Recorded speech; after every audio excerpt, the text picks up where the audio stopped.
मातरम को 150 वर्ष पूरे हुए हैं। इसके लिए सबसे पहले सभी देशवासियों को हम शुभकामना देते हैं। जिन शहीदों ने वंदे मातरम गाते गाते अपनी जान की बाजी लगा दी, फांसी पर झूल गए, उन सबको हम नमन करते हैं, श्रद्धांजलि देते हैं। वंदे मातरम केवल कोई गाना नहीं है, कोई गीत नहीं है, कोई शब्द नहीं है। वंदे मातरम हमारे प्राण, हमारी आत्मा है। अरे वंदे मातरम मतलब हम वंदना कर रहे हैं अपनी माँ की, और माँ कौन है? धरती माँ।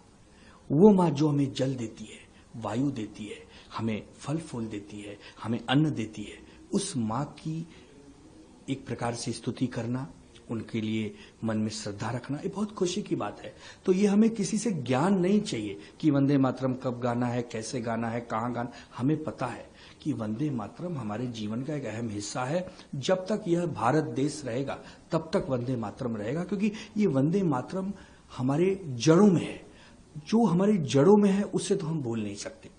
और रही बात संसद भवन में इसकी चर्चा होने की, बिल्कुल होनी चाहिए, बिल्कुल इस पर बात होनी चाहिए, बहस होनी चाहिए। इसकी खूबसूरती, ये क्यों हुआ था, कैसे बंकिम चंद्र चट्टोपाध्याय जी ने इसको लिखा, और फिर कैसे हमारे स्वतंत्रता सेनानियों ने, कैसे हमारे वीर महापुरुषों ने इसको गाया, और कैसे देशभक्ति की जुनून जगी भगत सिंह, राजगुरु, सुखदेव, चंद्रशेखर जी, सुभाष चंद्र बोस जी। तो हम सबको एक प्रकार से हमेशा प्रेरणा देता रहेगा।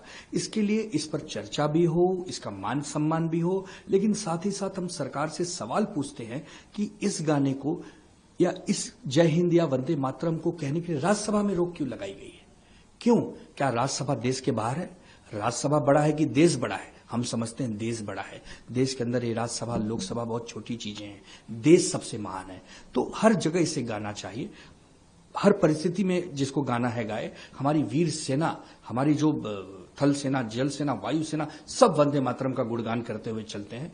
तो हमें लगता है कि इसे राज्यसभा में भी परमिट करना चाहिए, लोकसभा में भी करना चाहिए, और जो वंदे मातरम कहना चाहे उसको अधिकार होना चाहिए कि वंदे मातरम गा सके, अपने देश की स्तुति कर सके, अपनी धरती माँ का पूजन कर सके।